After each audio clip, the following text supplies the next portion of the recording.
The man enters the password. The room door should open, but the next second, a miraculous scene happened. He actually came out of the right door, back to this room again. The man was a bit puzzled. He stood for a moment, looked behind him, suspecting that he was hallucinating. But what happened next was far beyond the man's imagination. He pushed open the door to his right, thinking he could get out of here. Instead, he walked back into the room through the door on the left. The man pushed the door open again, while staring at the room, wanted to see what was going on here. But as soon as he turned his head, and found himself back to the original point. Now the man was completely dumbfounded. He retracted his foot like a lightning bolt. He took out the note from his jacket pocket. He hurriedly went to the combination lock, re-enter the code. But no matter how many times he entered it, the space behind the door remained unchanged. Every time he opened it, he returned to the empty room. After several attempts, the man collapsed. He covered his forehead with his hand in pain. Then he pulled down his hat again, covered his eyes, not knowing what to do. Thinking and thinking, the man finally comes up with a way to escape the room. He reached down and unhooked the kit from his waist, then pulled open the door, stuck the toolkit in the doorway to stop the door from closing. And then, the man forces himself to stay calm. Try not to look around. Just keep walking towards the door. I believe that if I don't stop, I will definitely be able to get out of this circular space. However,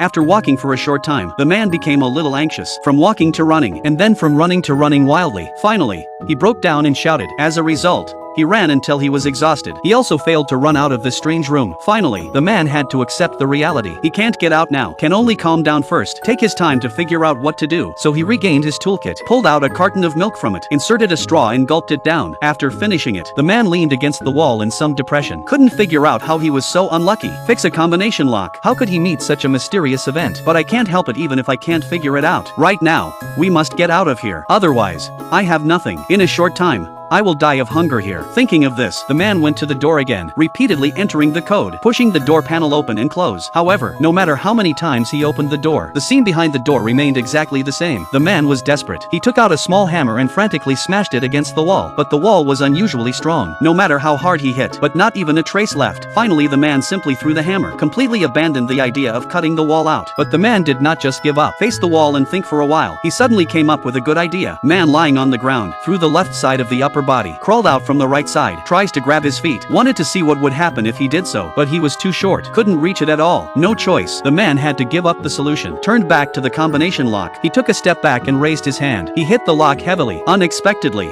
This time, actually locked the two doors. The man walked to the door in disbelief. He found that the left door was tightly closed. He hurried to the right side again. He found that the door on this side also did not move at all. This time, the man was completely furious. He took the drill out of his hand. He quickly dismantled the combination lock he had managed to put in place and broke it into pieces, revealing the wires inside. Unexpectedly, just as the man was repairing the wire, the most outrageous thing happened.